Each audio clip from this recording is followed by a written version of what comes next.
Oman আহসানু কাওলাম মিম্মান দাআ ইলাল্লাহ। এই কথার চেয়ে, একটু ধ্যান দিয়ে শুনবেন, এই কথার চেয়ে উত্তম কথা আর কি হতে পারে যে ব্যক্তি আল্লাহর দিকে মানুষকে আহ্বান করে, ওয়া আমিলা সালিহান, এবং নিজে সৎ কাজ করে, ওয়া ক্বালা ইন্নানি মিনাল মুসলিমিন, এবং সে নিজে বলে আমি মুসলিম। সেই ব্যক্তি হলো আল্লাহর কাছে সবথেকে প্রিয়, সেই ব্যক্তির কথা হলো আল্লাহর কাছে সবথেকে প্রিয় কথা। আমরা যদি আল্লাহ রসুল সাল্লাল্লাহু আলাইহি ওয়াসাল্লামের জীবনী দেখি তাহলে দেখব এই দাওয়াতের প্রয়োজনীয়তা কতটুকু আমাদের দরকার, প্রয়োজন। এই বিষয়টা আরও সুন্দরভাবে বোঝার জন্য আমি রসুল সাল্লাল্লাহু আলাইহি ওয়াসাল্লামের কয়েকটি বিক্ষিপ্ত ঘটনা আপনাদের সামনে তুলে ধরব। প্রথম ঘটনা হলো আল্লাহ রসুল সাল্লাল্লাহু আলাইহি ওয়াসাল্লামের উপরে যখন সূরা শুআরার একটি আয়াত অবতীর্ণ হয়, যেখানে আল্লাহ পাক রব্বুল আলামিন আল্লাহ রসুল সাল্লাল্লাহু আলাইহি ওয়াসাল্লামকে বলছেন, ওয়া আনযির আশিরাতাকাল আকরাবিন, হে নবী আপনি আপনার পরিবারকে আল্লাহর ভয় দেখান। ওয়া আনযির আশিরাতাকা আল আকরাবিন, আপনার নিকটাত্মীয় যারা আছে, আপনার পরিবারভুক্ত যারা আছে, তাদেরকে আল্লাহর ভয় দেখান। তো আল্লাহ রসুল সাল্লাল্লাহু আলাইহি ওয়াসাল্লাম সর্বপ্রথম নিজের পরিবারকেই আল্লাহর দিকে আহ্বান করিয়েছিলেন, আল্লাহর ভয় ঢুকিয়েছিলেন। হাদিসের মধ্যে আমরা দেখতে পাই আল্লাহ রসুল সাল্লাল্লাহু আলাইহি ওয়াসাল্লাম তার নিজ কন্যা ফাতিমা রাদিয়াল্লাহু তাআলা আনহাকে বলছেন, ইয়া ফাতিমা আনকিদি নাফসাকি মিনান নার, হে ফাতিমা, মুহাম্মাদের মেয়ে ফাতিমা, তুমি নিজেকে জাহান্নামের আগুন থেকে বাঁচাও। আল্লাহ রসুল, তিনি নিজে রসুল, নিজে নবী, এবং তিনি তার একমাত্র কন্যা ফাতিমা রাদিয়াল্লাহু তাআলা আনহাকে সম্বোধন করছেন, ইয়া ফাতিমা আনকিদি নাফসাকি মিনান নার, হে ফাতিমা তুমি জাহান্নামের আগুন থেকে নিজেকে বাঁচাও। এখানে প্রশ্ন হলো, আমরা আমাদের সন্তান সন্ততিদেরকে এরকম কথা কোনোদিন বলেছি যে হে হে আমার সন্তান, নাম ধরে আমরা ডাকি যে তুমি নিজেকে জাহান্নামের আগুন থেকে বাঁচাও, যেটা আল্লাহ রসুল আমাদেরকে শিখিয়ে দিয়ে গেছেন। এই আয়াত যখন অবতীর্ণ হয়, আল্লাহ রসুল সাল্লাল্লাহু আলাইহি ওয়াসাল্লাম নিজের পরিবারকে বাঁচানোর পরে তিনি মক্কার তার আশেপাশে যারা বসবাস করত তাদেরকে আহ্বান করলেন, ইয়া সাবাহা ইয়া সাবাহা। এই ধরনের কথা আরবে সতর্কবাণী হিসাবে বলা হতো। যখন অপরিচিত কোনো কাফেলা, কোনো সৈন্যবাহিনী আরবদের উপর আক্রমণ করত, তখন আরবরা এইরকমভাবে আওয়াজ করত, ইয়া সাবাহা ইয়া সাবাহা। আল্লাহ রসুল পাহাড়ে উঠে এরকম আওয়াজ করলেন। সবাই ভাবলো যে কি হলো, যে মুহাম্মদ সাল্লাল্লাহু আলাইহি ওয়াসাল্লাম এইভাবে আমাদেরকে আওয়াজ দিয়ে ডাকছেন। তো সবাই যখন পাহাড়ের নিচে এসে উপস্থিত হলো, আল্লাহ রসুল সাল্লাল্লাহু আলাইহি ওয়াসাল্লাম তাদেরকে বললেন যে আচ্ছা বলো তো, আমি যদি তোমাদেরকে বলি যে এই পাহাড়ের পিছনে পাহাড়ের উপরে তিনি আছেন। রসুল সাল্লাল্লাহু আলাইহি ওয়াসাল্লাম বলছেন, আচ্ছা বলো তো, এই পাহাড়ের পিছনে এক বিশাল সৈন্যবাহিনী আছে যারা তোমাদের উপরে আক্রমণ করবে, তোমরা কি আমার কথা বিশ্বাস করবে?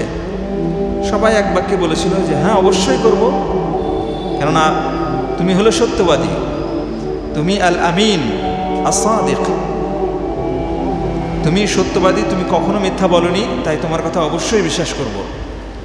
তো আল্লাহ রসুল সাল্লাল্লাহু আলাইহি ওয়াসাল্লাম তিনি কি বলেছিলেন, যে আমি তোমাদেরকে ভয় দেখাচ্ছি সেই মহান আল্লাহ পাক রব্বুল আলামিনের, তাকে ভয় করো। এই কথা শোনার পরে প্রথম রিপ্লাই এসেছিল আল্লাহর রসুল সাল্লাল্লাহু আলাইহি ওয়াসাল্লামের পরিবার থেকেই। আবু লাহাব বলেছিল কি, আলিহাদা জামাআতানা, আরে তুমি কি এই জন্য আমাদেরকে একত্রিত করেছো, এই কথা বলার জন্য? তাব্বান ইয়া মুহাম্মদ, মুহাম্মদ তুমি ধ্বংস হও। তো আল্লাহ পাক রব্বুল আলামিন নবী করিম সাল্লাল্লাহু আলাইহি ওয়াসাল্লাম যখন নিজ পরিবারের কাছ থেকে এইরকম রিপ্লাই পাচ্ছেন, দাওয়াতি কাজ করছেন, ইসলামের দিকে দাওয়াত দিচ্ছেন, আল্লাহর ভয় দেখাচ্ছেন, আর তারই চাচা তাকে বলছে যে তুমি ধ্বংস হও। আল্লাহ রসুল সাল্লাল্লাহু আলাইহি সাল্লামের মন খারাপ।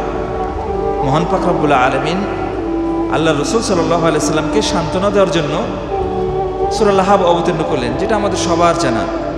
তাব্বাত ইয়াদা আবি লাহাবি ওয়া তাব মা আগনা আনহু মালুহু ওয়া মা কাসাব, যে মুহাম্মদ তুমি ধ্বংস হবে না, বরং ধ্বংস হবে কে? তাব্বাত ইয়াদা আবি লাহাবি ওয়া তাব, আবু লাহাব ধ্বংস হবে। মা আগনা আনহু মালুহু ওয়া মা কাসাব, তার সন্তান সন্ততি, তার ধনসম্পদ কোনো কাজেই আসবে না। আবু লাহাবের ঘটনা আমরা সবাই জানি। আল্লাহ রাসূল সাল্লাল্লাহু আলাইহি সাল্লাম আমাদেরকে শিখিয়ে গেছেন যে আমরা ইসলামের দাওয়াত আমাদের প্রত্যেকেই দিতে হবে। আমরা প্রত্যেকেই নিজ নিজ পরিবারের এক একটা দায়িত্বশীল ব্যক্তি এখানে বসে আছি। আমাদের উচিত হবে আমাদের পরিবারকে জাহান্নামের আগুন থেকে প্রথমে বাঁচানো। আল্লাহ পাক রব্বুল আলামিন কি বললেন? কু আনফুসাকুম ওয়া আহলিকুম নারা, তুমি নিজে বাঁচো, তারপরে তুমি তোমার পরিবার বর্গকে জাহান্নামের আগুন থেকে বাঁচাও। এরপর আমি হাদিসগুলো পরপর বলে নিই।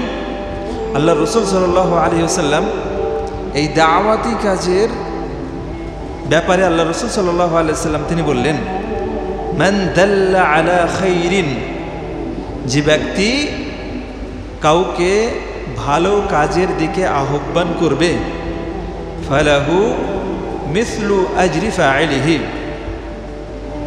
যে ব্যক্তিকে আহ্বান করলো সে যদি ভালো কাজ করে তাহলে তার সমপরিমাণ নেকি ওই আহ্বানকারীকেও দেওয়া হবে।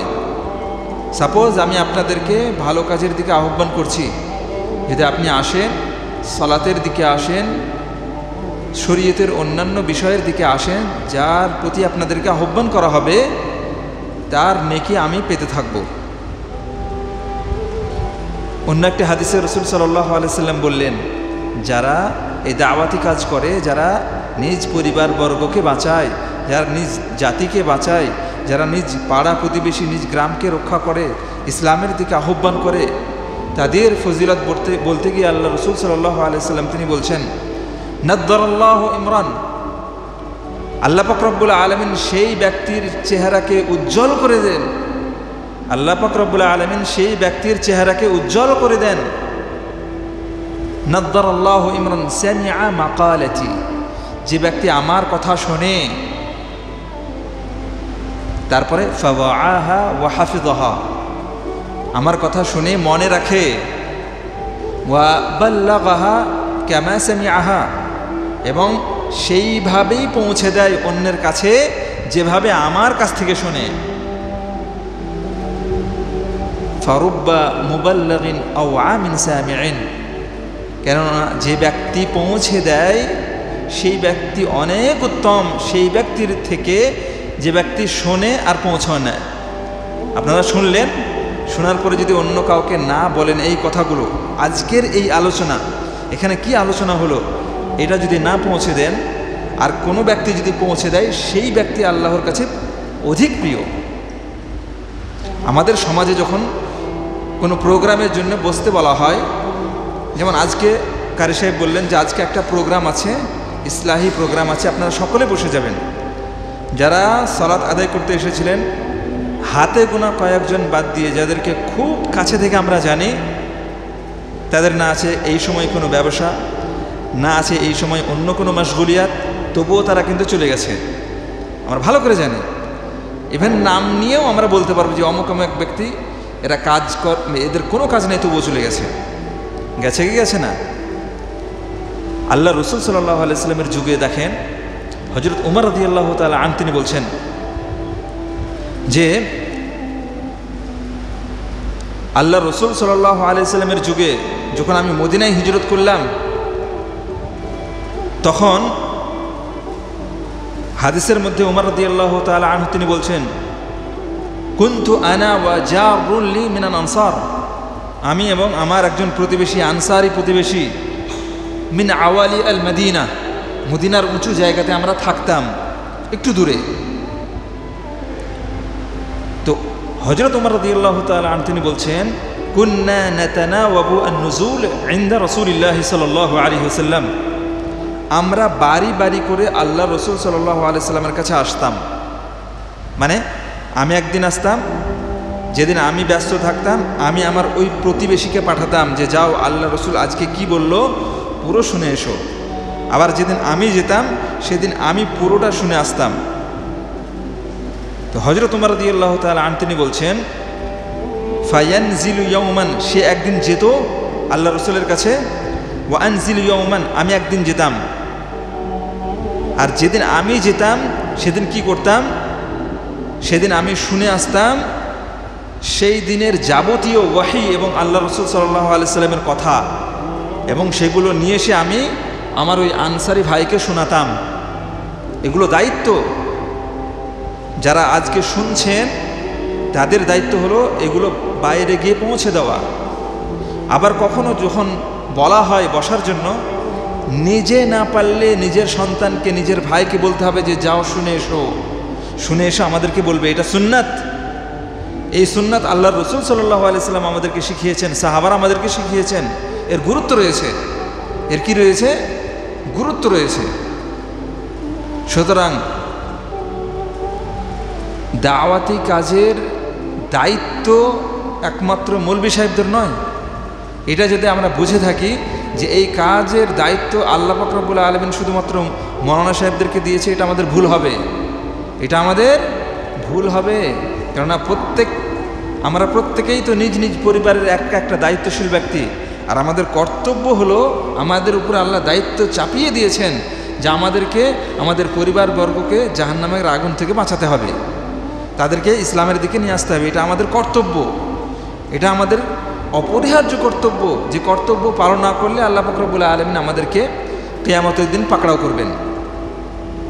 হাদিসের মধ্যে দেখেন নবী করিম সাল্লাল্লাহু আলাইহি ওয়াসাল্লাম তিনি বলছেন যে মান সান্না সুন্নাতান হাসানাহ, যে ব্যক্তি ইসলামের মধ্যে একটি নতুন একটা খুব সুন্দর সুন্নাত চালু করলো, ফালাহু আজরুহা ওয়া আজরু মান আমিলা বিহি, তাহলে তার ততটুকুই নেকি হবে যতটুকু নেকি সেই সুন্নতের উপরে আমলকারী পাবে। মিন গায়রি আন ইয়ানকুসা মিন উজুরিহিম শাইআ, যে আমল করবে তার সামান্যতম নেকি কেটে অন্যকে তাকে দেওয়া হবে না। আমি যদি আপনাকে ভালো কাজের আদেশ করি, ভালো কাজের দিকে আহ্বান করি, আপনি যদি সেই কাজটা করেন আপনি ততটাই নেকি পাবেন, আমি ততটাই নেকি পাবো যতটা আপনি পাবেন। অতটা আপনার নেকি আল্লাহ কেটে দেবেন না, কমিয়ে দেবেন না। আবার বলা হচ্ছে ওমান সান্না সুন্নাতান সাইয়্যাতান, যে ব্যক্তি কোনো খারাপ রীতি চালু করলো সমাজের মধ্যে, ফালাহু ভিজরুহা ওয়া ভিজরু মান আমিলা বিহি, তার বোঝা তার উপরে চাপিয়ে দেওয়া হবে, এবং তার ওই কথায় যারা ওই খারাপ কাজে আমল করবে তাদের বোঝাও ওর উপরে চাপানো হবে। মিন গায়রি আন ইয়ানকুসা মিন আওজারিহিম শাইআ, একটুও কমানো হবে না। তাহলে খারাপ সুন্নাতের উপরেও আমল করা যায়, আবার ভালো সুন্নাতের উপরেও আমল করা যায়। ভালো সুন্নাতের উপরে যারা আমল করবে তাদের আমলকারী এবং যে ব্যক্তি আমলের দিকে আহ্বান করবে সবাইকে আল্লাহ পাক রব্বুল আলামিন সমপরিমাণ নেকি দেবেন।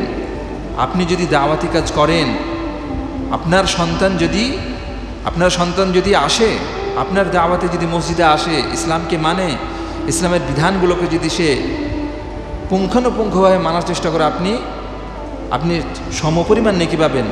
এবং আপনি সেই পিতার অন্তর্ভুক্ত হবেন যে পিতার ব্যাপারে বলা হয়েছে যে মৃত্যুর পরে রেখে যায় কি ওয়ালাদান সালিহান আও ওয়ালাদুন সালিহুন ইয়াদউ লাহু, বলা হয়েছে না যে নেক সন্তান রেখে যায়, আর নেক সন্তান দোয়া করলে তার দোয়া কবরে পৌঁছায়। মরার আগে নেক সন্তান তৈরি করুন, তাদেরকে ইসলামের প্রতি দাওয়াত দিন।